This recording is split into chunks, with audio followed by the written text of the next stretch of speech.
नमस्कार दोस्तों, welcome to my option trading channel with Ajay. मेरे चैनल में आपका स्वागत है। आज हम बात करने वाले हैं और समझने वाले हैं ऑप्शन ग्रीक के बारे में।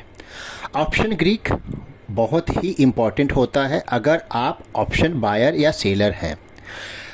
ऑप्शन ग्रीक इसके लिए इम्पॉर्टेंट होता है क्योंकि ऑप्शन ग्रीक से ही हमें पता लगता है कि आप जो स्ट्राइक प्राइस लिए हैं या ले रहे हैं, तो मार्केट मीन्स इंडेक्स जो आप इंडेक्स या स्टॉक में लेते हैं, तो अगर इंडेक्स या स्टॉक अगर ऊपर जाता है तो आपका स्ट्राइक प्राइस, आपका प्रीमियम कितना ऊपर जाएगा, अगर नीचे जाता है तो कितना नीचे जाएगा।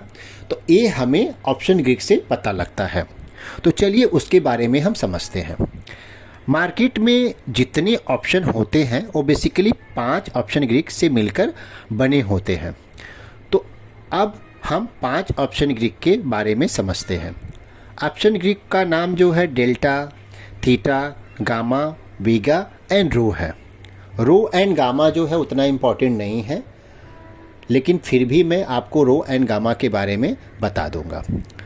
डेल्टा, थीटा और वीगा जो है ये बहुत ही इम्पॉर्टेंट है। तो चलिए अब हम डेल्टा के बारे में पहले समझते हैं कि डेल्टा क्या होता है और कैसे काम करता है। मान लीजिए आपने निफ्टी लिया। अब निफ्टी ए टाइम में 20,000 मान लीजिए चल रहा है और उसका स्ट्राइक प्राइस 100 रुपीज़ आपने सेलेक्ट किया। ठीक है, 20,000 निफ्टी चल रहा है, एग्जाम्पल है, और 100 रुपीज़ उसका प्राइस है। अब उसका जो डेल्टा है 0.50 है। अब मान लीजिए निफ्टी 100 पॉइंट ऊपर गया, प्लस हुआ, तो अब निफ्टी जो है 20,100 हो गया। तो 20,100 हो गया। अब आपका डेल्टा मल्टीप्लाई होगा 100 से, 100 इंटू 0.50। तो अब आपका जो 100 रुपीज़ का प्रीमियम था, अब आपका हो गया 150, क्योंकि डेल्टा 50 था, 0.50 था। वैसे ही मान लीजिए अगर आपका डेल्टा 0.60 होता तो आपका 100 पॉइंट निफ्टी बढ़ा है, तो 100 पॉइंट मल्टीप्लाई 0.06 हो जाता, तो 60 पॉइंट हो जाता, ऐड हो जाता। अगर आपका डेल्टा 0.70 होता तो आपका 100 मल्टीप्लाई 0.70, तो आपका जो ऐड हो जाता 70 हो जाता। तो जो डेल्टा होता है हमेशा 0 to 1 के बीच में होता है। मिनिमम 0 होता है, मैक्सिमम डेल्टा 1 होता है। और पुट के लिए जो होता है -0 से लेके -1 तक होता है, क्योंकि पुट इसके लिए माइनस होता है, माइनस डेल्टा उसका होता है, क्योंकि जब मार्केट नीचे आता है तो इसके लिए उसका डेल्टा भी माइनस होता है। तो सेम चीज़ डेल्टा पुट के लिए भी होता है, -0 to -1 होता है। तो अगर मान लीजिए डेल्टा जो है, मान लीजिए पुट आपने निफ्टी 20,000 लिया और आपका 100 पॉइंट नीचे जाता है, तो आपका 100 इंटू मल्टीप्लाई -0.50, डेल्टा सेम अगर है तो वो मल्टीप्लाई हो जाएगा, तो आपका प्रीमियम उतना ऐड हो जाएगा। तो अभी हमने समझा कि अगर आपका 100 पॉइंट निफ्टी ऊपर जाता है तो आपका प्रीमियम कितना बढ़ेगा, जितना आपका डेल्टा रहेगा उतना बढ़ेगा। और अगर निफ्टी 100 पॉइंट नीचे आता है तो आपका प्रीमियम कितना बढ़ेगा, जितना आपका पुट का प्रीमियम जितना उतना बढ़ेगा जितना आपका डेल्टा होगा। तो हमने अभी डेल्टा के बारे में समझा। तो अब हम समझते हैं थीटा के बारे में। Theta means, T means theta, T means time. Theta means time, time is money. Theta जो होता है ये हमारे मीन्स बायर के लिए, ऑप्शन बायर के लिए अगेंस्ट काम करता है और ऑप्शन सेलर के लिए पॉजिटिव काम करता है।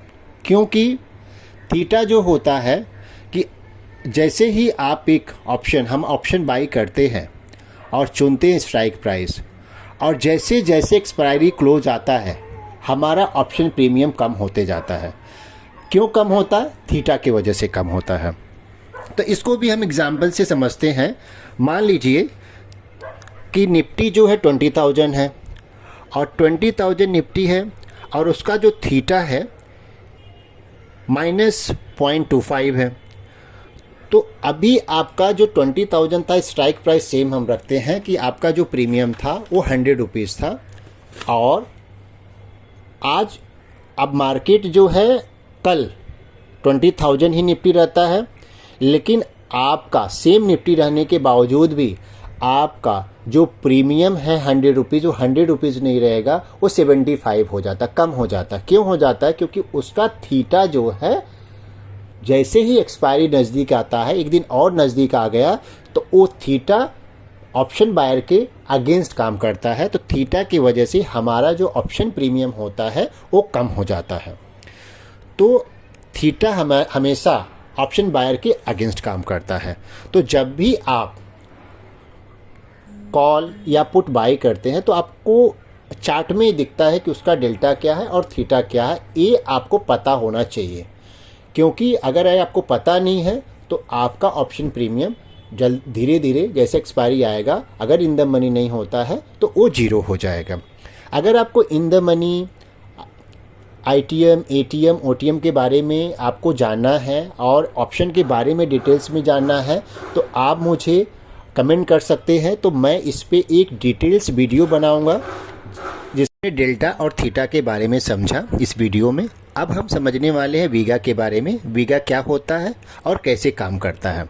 वीगा जो होता है, जैसे डेल्टा थीटा इंपॉर्टेंट है वैसे वीगा जानना बहुत इंपॉर्टेंट है। ये ऑप्शन ग्रीक का बहुत ही इम्पॉर्टेंट होता है ऑप्शन प्रीमियम के लिए।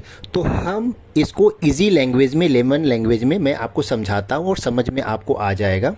हमारे लाइफ में मोस्टली ऐसी चीज़ें होती हैं, तो हम अब समझते हैं एग्जाम्पल से। मान लीजिए आपने एक फ्लैट लिया, उसकी कीमत 30 लाख रुपीज़ है और अब आप उसको बेचने का सोच रहे हैं। अब उसको आपने प्राइस सोचा कि 40 लाख में आपको बेचना है, लेकिन आपको पता लगता है कि आपके बगल में नियर बाई एयरपोर्ट बनने वाला है और साथ ही साथ मॉल अच्छा बनने वाला है, हॉस्पिटल भी खुलने वाले हैं। तो ये अभी आपके लिए और आपके फ्लैट के लिए पॉजिटिव न्यूज़ हो गया। तो मैं अगर आपसे फ्लैट खरीदने आता हूँ तो क्या आप 40 लाख में फ्लैट देंगे? क्योंकि वहाँ का रेट अब बढ़ चुका है। अब वो फ्लैट का कीमत हर जगह 50 लाख रुपया हो गया, तो क्या आप 40 लाख में देंगे? नहीं देंगे, क्योंकि ये आपके फ्लैट के लिए जो है पॉजिटिव न्यूज़ है। तो आप 40 लाख में नहीं बेचेंगे क्योंकि ये पॉजिटिव न्यूज़ है। तो वैसे ही वीगा जो होता है, वीगा में जब मार्केट में कुछ ऐसे न्यूज़ आते हैं कि जो मार्केट के लिए पॉजिटिव न्यूज़ होते हैं, जस्ट एग्जांपल आप बैंक निफ्टी का आपने ऑप्शन लिया है और कुछ फेड रेट और RBI का रेट आता है जो बैंक के लिए अच्छा होता है, तो आपका जो है यहाँ वीगा काम करता है और ऑप्शन प्रीमियम में बहुत फास्ट मोमेंट आता है। तो वो वीगा के वजह से आता है।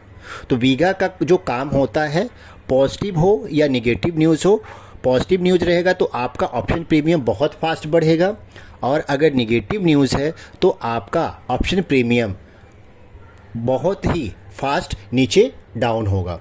तो ये रहा वीगा के बारे में।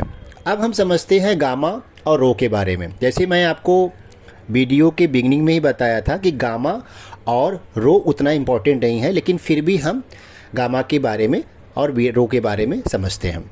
तो गामा जो होता है, जब आपका इंडेक्स निफ्टी, बैंक निफ्टी आपका मोमेंट हो रहा है, तो जो आपका डेल्टा होता है, जब फास्ट मोमेंट होता है तो डेल्टा मान लीजिए, जस्ट एग्जांपल वही पूरा पहले वाला एग्जांपल लेते हैं, डेल्टा 0.50 है। तो अगर फास्ट मोमेंट हो रहा है, वन साइड मोमेंट हो रहा है, तो गामा 0.30 है तो वो ऐड हो जाएगा, वो डेल्टा में ऐड हो जाएगा। तो आपका जो स्ट्राइक प्राइस रहेगा, जो जितना आपका ऑप्शन प्रीमियम बढ़ा है, तो उसमें मल्टीप्लाई, जस्ट एग्जांपल 100 बढ़ा है तो 100 मल्टीप्लाई 50 या 5053 हो जाएगा, क्योंकि वो गामा जो है डेल्टा में इंक्लूड हो जाता है। तो वैसे ही अगर प्रीमियम डाउन होता है तो डेल्टा माइनस हो जाएगा, तो आपका गामा जब माइनस होगा तो डेल्टा भी माइनस हो जाएगा। तो गामा का बस इतना ही रोल होता है कि जब आपका डेल्टा बढ़ता है तो गामा उसमें ऐड हो जाता है, जब आपका डेल्टा डाउन होता है तो माइनस हो जाता है। तो अब हम समझते हैं रो के बारे में कि रो क्या होता है। रो एक्चुअली ऐसा काम करता है कि जैसे मान लीजिए आपने बैंक निफ्टी का एग्जांपल लेता हूँ कि बैंक निफ्टी में आरबीआई ने कुछ इंटरेस्ट रेट बढ़ाता है। तो जब इंटरेस्ट रेट बढ़ेगा तो रो का भी इंटरेस्ट रेट बढ़ेगा, तो उसमें जो आपका रहेगा प्रीमियम थोड़ा सा इंक्रीज हो जाता है। और अगर आरबीआई इंटरेस्ट रेट माइनस करता, नीचे करता है, तो आपका जो रो का रहेगा वो आपका जो ऑप्शन प्रीमियम होगा, स्ट्राइक प्राइस होगा, वो थोड़ा सा माइनस होने लगेगा। तो ये रहा ऑप्शन ग्रीक के बारे में, जिसमें मैंने आपको बताया डेल्टा हमने समझा, थीटा क्या होता है उसके बारे में समझा, और वीगा क्या होता है उसके बारे में समझा, जो तीनों मेन हैं, और फोर्थ गामा और फिफ्थ रो होता है उसके बारे में हमने समझा। तो अगर वीडियो एक बार में समझ नहीं आता है तो आप इस वीडियो को रिपीट करके देखिए, पेपर पेन लेके प्रैक्टिस कीजिए, तो आपको समझ में आ जाएगा। अब अगर वीडियो आपको अच्छा लगता है तो प्लीज़ लाइक एंड सब्सक्राइब करना न भूलें। अपने दोस्तों को, ज़्यादा से ज़्यादा दोस्तों को भी शेयर करें, और इससे रिलेटेड कुछ भी है तो आप मुझे कमेंट कर सकते कमेंट बॉक्स में। Thank you so much.